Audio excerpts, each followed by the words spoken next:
पड़ी जाए तो हम भी प्रयास करें कि अपनी भागवत बंद करके 5 मिनट के लिए उनके लिए हम अल्लाह को प्रणाम करें। क्या जाता है, क्या फर्क पड़ता है।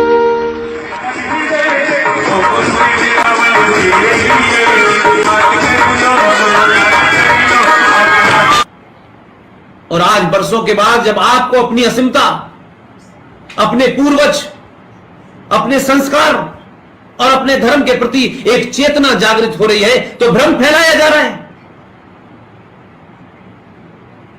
पहली बात तो कुछ लोग हिंदुत्व के ठेकेदार हो कैसे गए।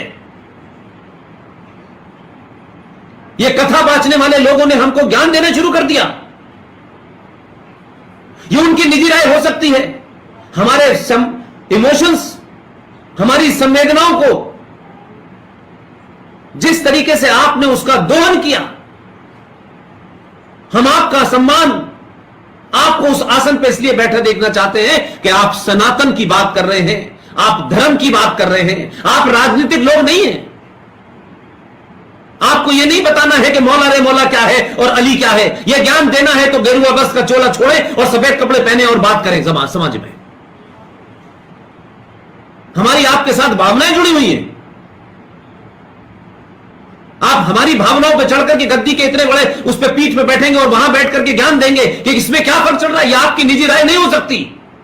और जब आप सार्वजनिक पद पे आ जाते हैं और सार्वजनिक जीवन में आ जाते हैं तब आपका निजी कुछ नहीं होता।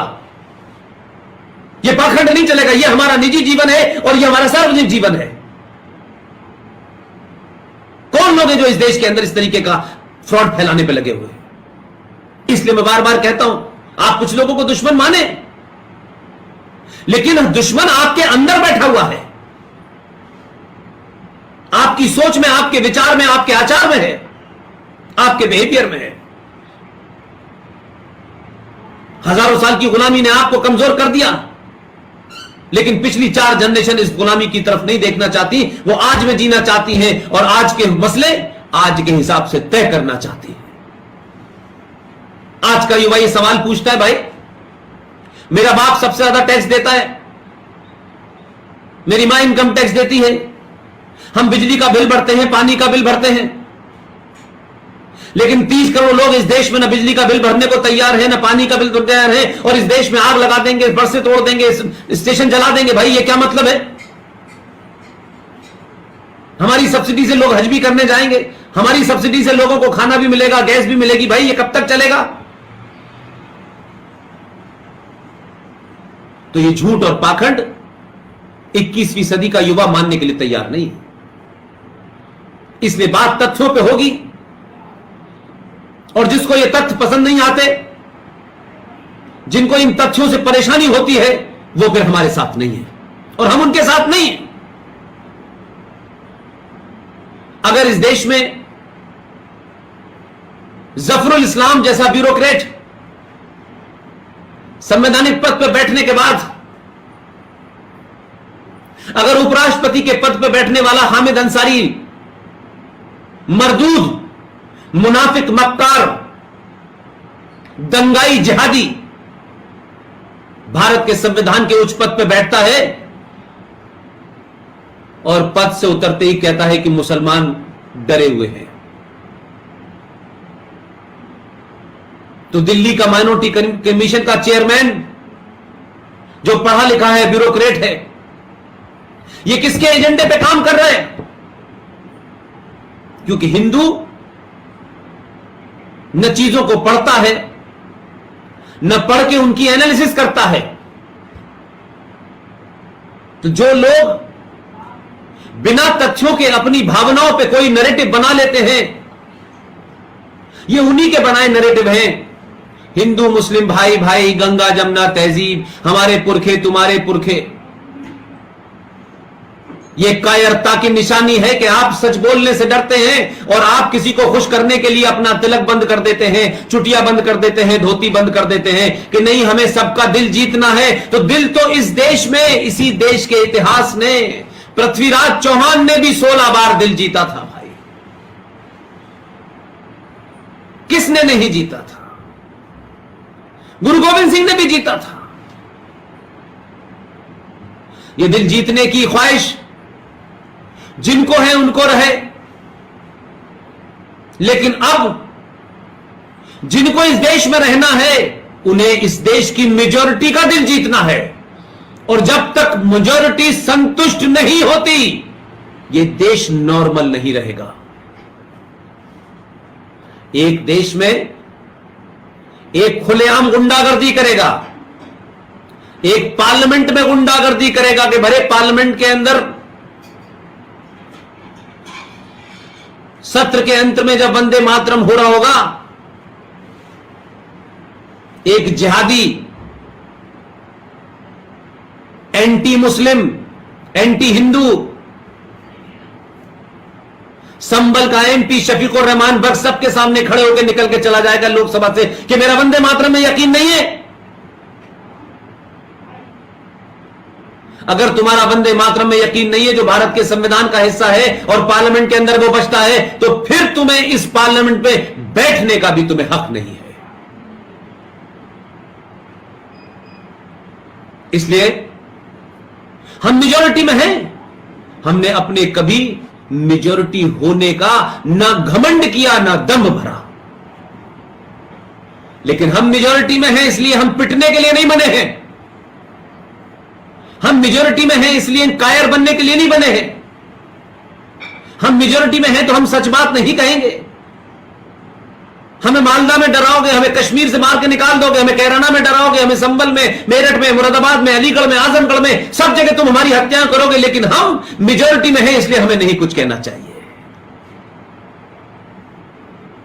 ये पाखंड जब तक हम जैसे लोग हैं नहीं चलने देंगे। ये गलतफहमी लोग दिमाग से निकाल दें। ये 21वीं सदी का सनातनी और हिंदू है। उसने वो किताबें नहीं पढ़ी हैं जो इरफान हबीब ने या रोमिला थापर ने या आर एस शर्मा ने लिख दी हैं। इसके पास पढ़ने के बहुत सारे सोर्स ऑफ इंफॉर्मेशन है। इसके पास बहुत सारी और दूसरी इंफॉर्मेशन है दुनिया की जो कोई रोक नहीं पा रहा है। और जब इंफॉर्मेशन आती है आपके पास और जब आप इंफॉर्मेशन को करेक्ट तरीके से पहुंचती है तो उसकी एनालिसिस भी ठीक होती है, और जब उसके पास इंफॉर्मेशन ठीक होगी उसका इंटरप्रिटेशन भी ठीक होगा। यूं ही देश में बदलाव नहीं हो रहा, और बदलाव को मैं सत्ताओं तक सीमित नहीं रखता। हमारे देश में एक ट्रेंड बन गया था कि सत्ता बदलेगी तो समाज बदल जाएगा, क्योंकि सत्ता की दलाली करते करते इस समाज ने, सत्ता की चाटुकारिता करते करते इस समाज ने यह भूल गए कि सत्ता समाज नहीं बनाती है। मैं मानता हूं पहले समाज के सोचने का नजरिया बदलता है, निगाह के सामने जो तस्वीर आती है वो बदलती है। अब उस तस्वीर में चाचा नेहरू नहीं है, उस तस्वीर के अंदर सुभाष चंद्र बोस है, छत्रपति शिवाजी महाराज हैं, वीर सावरकर हैं। और तस्वीर बदलने से जहन बदलता है, जहन बदलने से दिल बदलता है, और दिल बदलने से आप बटन बदलने की शक्ति में बटन भी बदल जाता है। और जब सही जगह बटन दबाते हैं तो सत्ता बदल जाती है। इसलिए समाज एक परमानेंट इकाई है, सत्ता आनी जानी है। अगर समाज को सही तरीके से सच बताया, समाज में अवेयरनेस क्रिएट कर दी, तो सदियों तक जो इस देश के गद्दार हैं, जो देश को अंदर से तोड़ना चाहते हैं, जो हमारे हिंदू संगठनों से मिलकर के उन लोगों ने जिस खामोशी से अपना एजेंडा चला रखा है, वो वक्ती तौर पे तो हो सकता है कि हमें सियासी तौर पे ठीक लगते हो कि कुछ लोग बहुत ज्यादा अल्ट्रा इस वक्त सनातनी दिखाई दे रहे हैं, लेकिन हमारा एक्सपीरियंस ये कहता है कि 25-30 करोड़ में से 2-4 लोग आपके साथ अगर खड़े भी हो जाएंगे, उससे वो 30 करोड़ नहीं बदलने वाले। वो आपके जाने का इंतजार करेंगे, और आपके जानने के बाद वही करेंगे जो मौलाना आजाद ने किया, जो प्रोफेसर नूरुल हसन ने किया, जो फखरुद्दीन ने किया, जो हुमायूं कबीर ने किया, वही करेंगे। इसलिए समाज बदल जाए, समाज की सोच बदल जाए तो सत्ता पे हजारों साल तक सनातनी ही बैठेगा।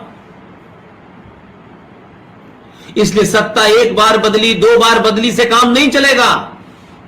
सत्ता भी बनाए रखना है और सत्ता को भी यह एहसास कराना है कि हमने आपको बदला है, सड़क बनाने के लिए नहीं बदला।